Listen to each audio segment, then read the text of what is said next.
Hello everyone, welcome back to Online Help Guide.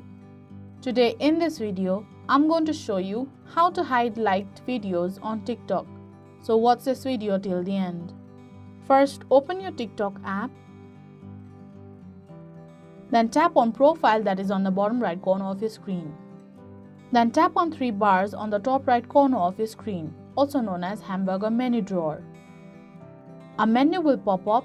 Tap on Settings and Privacy. On Settings and Privacy page, tap on Privacy. Then scroll down and find where it says Liked Videos. A pop-up will appear. Tap on Only Me option. So that is how you hide liked videos on TikTok. Thank you for watching Online Help Guide. Hope this video was helpful. If it was, then hit the like button and comment down if you have any questions or feedback. Also, if you are new to our channel, subscribe and hit the bell icon on our channel so that you don't miss our upcoming videos.